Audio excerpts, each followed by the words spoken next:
The Addams Family Chronicles continue.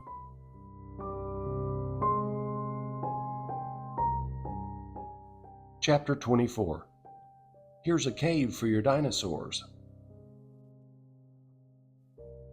Sixth grade science class in 1972 was anything but pleasant, except for aspiring young geniuses destined to lead the future into the technology age. There were, however, occasions for creative learning, even for the most scientifically challenged of students. Such an opportunity was presented in the form of a paleological exhibit to be presented by Mrs. Fanning's sixth grade class as part of the Waurika Primary School Science Fair, held annually for the benefit of the entire community. Young Eric was in this class. It was a simple project. Each of the students were asked to participate in one way or another, and the class would be graded as a whole based on the final product.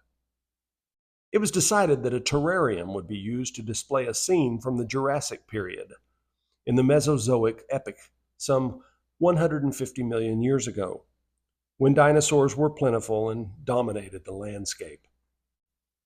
Several of the classmates sculpted dinosaurs made of clay. Others used sticks and weeds they had gathered from the schoolyard to add interest, along with small pools of water depicting ponds and streams common to the habitat of the time. It was an assignment that everyone seemed to have put a lot of thought into, and it was progressing nicely. Creativity was never a strong suit for young Eric, however, and as he thought about his contribution to the activity, the ideas he had to enrich the project seemed to be ideas that were already taken. Then, out of nowhere, he thought of something that no one else had ever mentioned: a cave. Surely there were lots of caves in the Mesozoic era. Caves had been around for eons. So during recess, he spent his time gathering rocks from the playground and placed them in his locker until after school. When the last bell rang, he ran to the science room and built his cave of rocks in the center of the exhibit. And as he placed the last flat rock on the top of the entrance to his cave, he stood back and admired it, pleased with the outcome and eager for the other children to admire his hard work too. He could hardly wait until the next day of class. Now, science class was just before lunch, and young Eric was sure to be one of the first ones there to stand by the exhibit and acknowledge the accolades that would be proffered on his behalf. The first was Mark Stewart, the banker's son, and one of the smartest in the class. He was a loud-mouthed kid. He and Eric were rivals at almost anything, but particularly on the football team, where they competed for starting positions at wide receiver. Eric waited for his remarks. "Who built that stupid cave?" Mark pointed at a pile of rocks in the center of the exhibit, laughing. This heavy criticism fell on Eric, and a momentary rush of emotions raced through him like a thundering locomotive. First hurt, then embarrassment and humiliation, followed by anger. It proved overwhelming for young Eric as he searched for a rebuttal. "I did." Eric said it with stone-faced conviction as he clenched his right fist and hurled it toward Mark's face, planting a right cross on his cheekbone under his left eye. No punch he had ever thrown had felt so cathartic. Those in the class fell silent, and Mrs. Fanning looked up from her desk at the front of the room.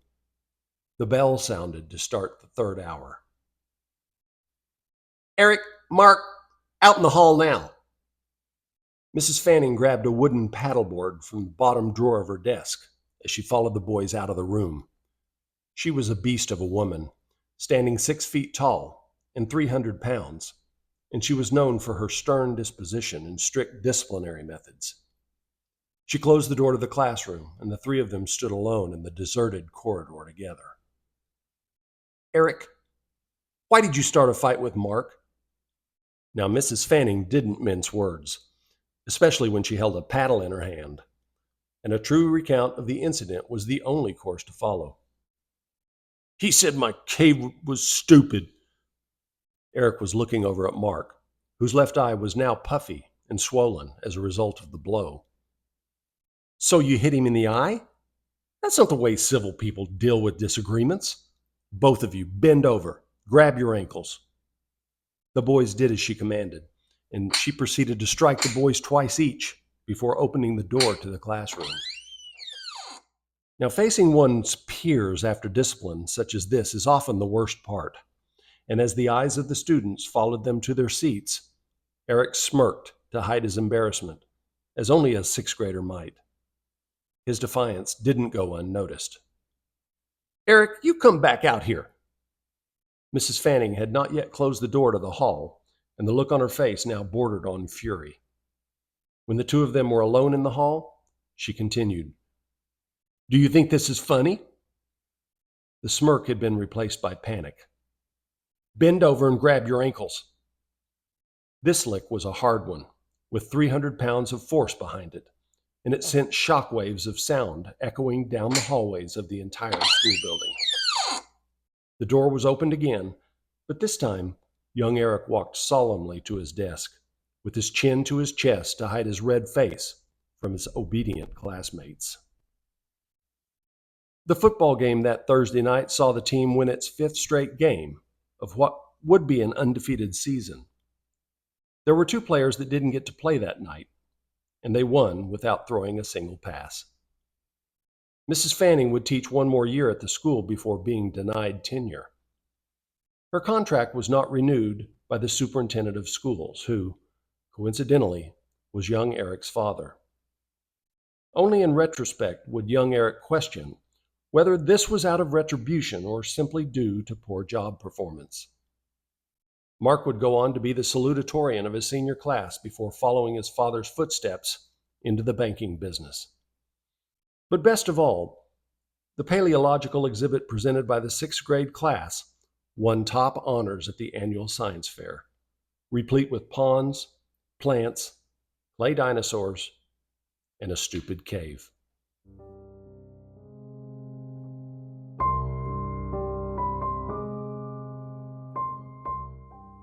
Chapter 25.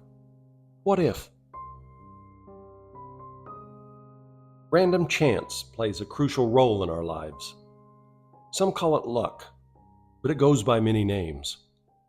Fate, kismet, providence, karma, and divine intervention all are relevant here. We face these moments day by day, many times never realizing that chance has been rationed in our favor, proceeding on life's journey none the wiser. Where good fortune is so obvious, only in retrospect can they be understood and fully appreciated. These defining moments are cause for humility and serve to shape not only the destiny of ourselves, but our posterity. This is a story of randomness. It was a Saturday evening in early March of 1972. The Adams family had been invited to the Stevens 600-acre ranch in Sugden, Oklahoma, for dinner. Dad was acquainted with Gladys Stevens, who taught at the elementary school in Waurika, where Dad was a school administrator.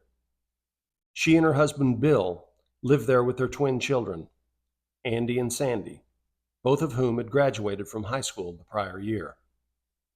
It was a stretch to call them socialites, but they were about as wealthy as anyone else in this dusty county of 3,000 inhabitants, and it allowed Gladys and Bill to show off their new ranch house to many of the more prominent members of the community. It would prove to be an interesting evening. Dad and Mom loaded their two youngest children into the Chevrolet Caprice and began the 15-minute drive south to the ranch. Lynn and Keith didn't go. Lynn had a date with his girlfriend, Joanne Anthony, and Keith was working at Junior's truck stop. Given that they were both teenagers, a dinner date with parents was a low priority anyway, so their absence from the event came as no surprise. Eric and Alicia, however, seemed excited as they drove past several horses frolicking behind the fence railings that led up to the Stevens house. There were several people inside, and as introductions began, the familiar smell of barbecue brisket wafted throughout the spacious house. The adults all had cocktails in their hands as they stood around the newly tiled island that dominated the center of the kitchen. Gladys had a near-empty brandy glass in her hand, and her uninhibited manner suggested that this had not been her first. Dad and Mom both ordered bourbon, and Gladys obligingly mixed them as the collective group listened to a story being told by a loud, middle-aged man whom Gladys had introduced as Doc Heflin. As he got to the punchline, the group laughed heartily, and another story began. Eric and Alicia both got root beer as they acquainted themselves with a couple of the other children who were milling about in the living room. After dinner, the kids enjoyed running around the house, but spent the majority of their time upstairs, away from the adults, playing hide and seek. There were lots of places to hide in this spacious bedroom, and it was several hours before they had exhausted them all. It was after 10 o'clock before the children came downstairs again. The party was much louder now. Young Eric walked into the kitchen just in time to see Doc Heflin on his knees in front of Sandy, offering a mock proposal before bursting into laughter. Sandy laughed too, perhaps flattered by the attention she was getting. She was a pretty girl, with dark shoulder-length hair. But when she became aware of young Eric's stare, she swatted old Doc on the head and pulled away from the grip he had on her hand. "Get up, you old codger," she said teasingly, yet sternly, as if suddenly embarrassed by the presence of the youngster in the room. Eric looked away, feeling as if he had walked in on something he shouldn't have seen.